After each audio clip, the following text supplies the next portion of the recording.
श्री स्वामी समर्थ अवधूत चिंतन श्री गुरुदेव दत्त। तुम्हा सगळ्यांचं आपल्या चॅनलमध्ये स्वागत करते। तर बघा, अधिक मास चालू आहे आणि अधिक मासमध्ये संकष्ट चतुर्थी आलेली आहे। या अधिक महिन्यात येणाऱ्या संकष्ट चतुर्थीला विभुवन संकष्ट चतुर्थी असं म्हटलं जातं आणि याला खूप महत्त्व दिलं जातं। पुरुषोत्तम मास जो आहे तो भगवान श्रीहरी विष्णूंना समर्पित असतो। तसंच गणपती बाप्पांची जी संकष्ट चतुर्थी असते ती गणपती बाप्पांना समर्पित असते, म्हणून त्यामुळे या दिवसाला खूप महत्त्व प्राप्त होतं आणि या दिवशी विशेष अशा सेवा आपल्याला आवर्जून आपल्या घरामध्ये करायच्या असतात। आता या सेवा आपल्या घरात केल्याने आपल्या घरामध्ये सुख समृद्धी नांदत असते। आपले मुलं बाळ जे असतात त्यांना बुद्धी प्राप्त होत असते, कारण गणपती बाप्पांची सेवा जिथे कुठे होत असते त्यांच्या घरात मुलाबाळांना कृपा आशीर्वाद मिळत असतो।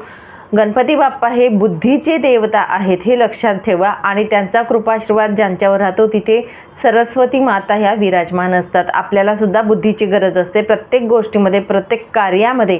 जरी आपण गृहिणी असतो पण स्वयंपाक करण्यासाठी, जेवण बनवण्यासाठी सुद्धा आपल्याला बुद्धीचा वापर करावा लागतो आणि लहानपासून मोठ्यापर्यंत सगळ्यांना गणपती बाप्पा हे बुद्धी प्रदान करत असतात, म्हणून त्यांची सेवा आपल्या घरात घडणं खूप महत्त्वाचं आहे। आणि तुम्ही जर उपवास करत असणार, संकष्ट चतुर्थीचा जर उपवास करत असणार तर ही एक चूक अजिबात करू नका। ती कोणती ती नक्कीच शेवटी मी तुम्हाला सांगणार आहे आणि कशा पद्धतीने पूजा करावी आणि नंतरच उपवास सोडायचा आहे। तुम्ही जर ही पूजा केली नाही तर तुम्हाला सांगते तुमचा उपवास करायचा काही एक म्हणजे अर्थ नाही आहे। त्यापेक्षा उपवास करूच नका संकष्ट चतुर्थीचा। त्यामुळे संकष्ट चतुर्थीचा उपवास सोडत असताना कोणती काळजी आपल्याला घ्यायची ते नक्कीच शेवटी जाणून घ्या। तर आपल्या विषयाला सुरुवात करते। तर बघा, अधिक महिना आलेला आहे। अधिक महिन्याच्या संकष्ट चतुर्थीला खूप महत्त्व दिलं जातं आणि तसंच बघा, आपला आलेला आहे बुधवार। बुधवारच्या दिवशी आपण गणपती बाप्पांची खास अशी सेवा करत असतो आणि त्यामध्ये आपल्याला सुरुवातीला देवपूजा आपण जेव्हा करणार आहोत सकाळी, तेव्हा गणपती बाप्पांचा अभिषेक आपल्याला करायचा आहे। गणपती बाप्पांचा अभिषेक करत असताना गणपती अथर्व शीर्ष जे आहे ते पठण करून तुम्हाला अभिषेक करता आला तर अतिउत्तम।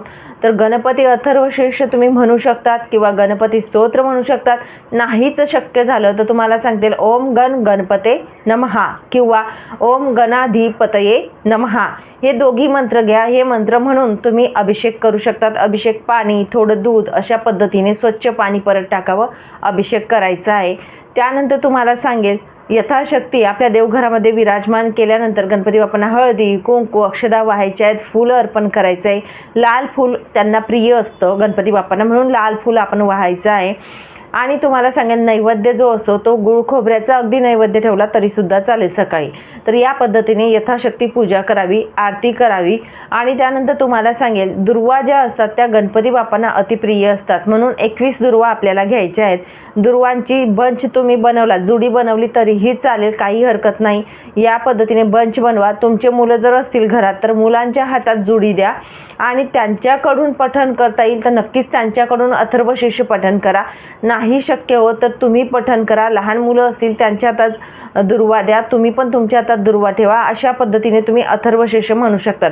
अथर्व शीर्ष जेवढं जास्त वेळेस म्हणता येईल तुम्हाला तेवढं जास्त वेळा म्हणावं। 1 वेळा, 21 वेळा, 11 वेळा या पद्धतीने म्हणा। नाहीच अथर्व शीर्ष म्हणता आलं तर नाही करण्यापेक्षा काहीतरी सेवा करावी, म्हणून तुम्ही ओम गण गणपते नमः किंवा ओम गणाधिपतये नमः या मंत्राचा निदान 21 वेळा जप करून आपण ती बंच असेल, दुर्वांचा बंच किंवा जुडी असेल ती गणपती बाप्पांना आपण अर्पण करायची। पण शक्य झालं तर अथर्व शीर्ष म्हणावं। तुम्हाला शक्यच नाही करण्यापेक्षा सेवा म्हणून मंत्र सांगितलं, या पद्धतीने करा। मला सांगेल अधिक मास असल्या कारणाने अधिक मासामध्ये तिळाला खूप महत्त्व दिलं जातं, कारण भगवान विष्णूंना प्रिय जर असेल तर तिळ असते आणि म्हणून तुम्हाला सांगेल तर तिळाचे आपल्याला 21 लाडू बनवायचे आहेत किंवा मोदक बनवा, तुम्हाला जे शक्य होईल ते तुम्ही बनवू शकतात।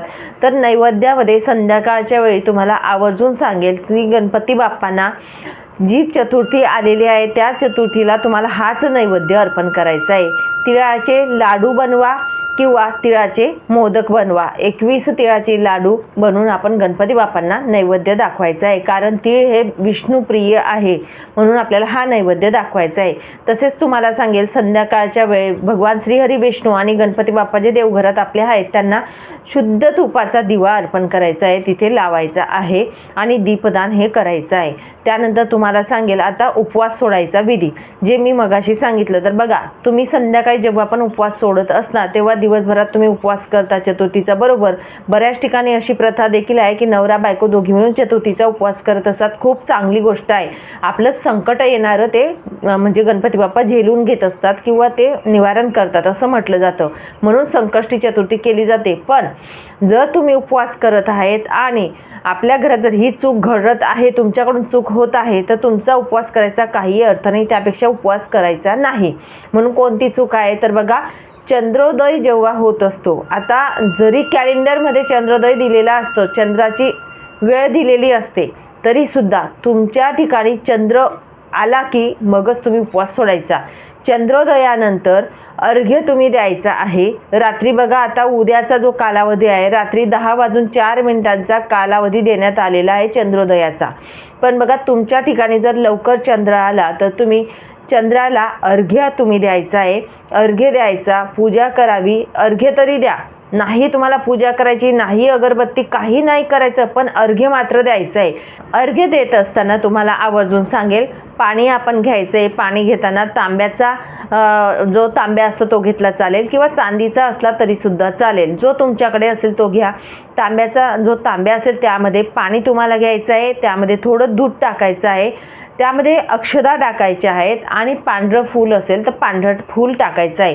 त्यामध्ये हळदी कुंकू वगैरे काही टाकायचं नाही. ज्या वस्तू मी सांगितल्या ह्या 4 वस्तू घेऊन तुम्हाला चंद्राला अर्घ्य द्यायचा आहे.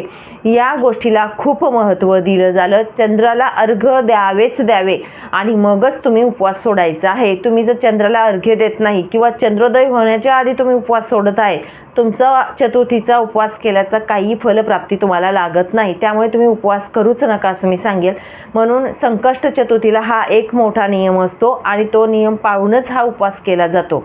तुम्हाला शक्य होत असल्यास तुम्ही हा उपवास करा आणि नक्कीच तुम्ही उपवास करत असणार संकष्ट चतुर्थीचा तर बघा या पद्धतीने तुम्ही अर्घ्य द्या आणि नंतर उपवास सोडा.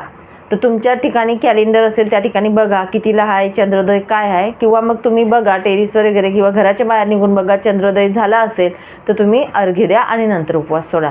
तर या पद्धतीने तुम्हाला संकष्ट चतुर्थीचा उपवास हा उद्याच्या दिवसाला करायचा आहे. उद्याच्या दिवसाला अशा पद्धतीने आपल्याला नैवेद्य अर्पण करायचं आहे. हाच नैवेद्य अर्पण करा, कारण अधिक मास असल्या कारणाने हाच नैवेद्य अर्पण करण्याला खूप महत्त्व दिलं जातं आणि ही चतुर्थीचं फलप्राप्ती तुम्हाला मिळणार आहे. तर अशाच पद्धतीने आपल्याला संकष्ट चतुर्थीचा उपवास करायचा आहे. जी माहिती सांगितली ती महाराजांच्या चरणी अर्पण करते आणि इथेच विराम घेते. नंतर अजून भेटेल अशाच व्हिडिओसोबत. श्री स्वामी समर्थ. व्हिडिओ आवडला असेल तर नक्कीच व्हिडिओला लाईक करा, शेअर करा आणि नवीन असणार तर सबस्क्राईब करा.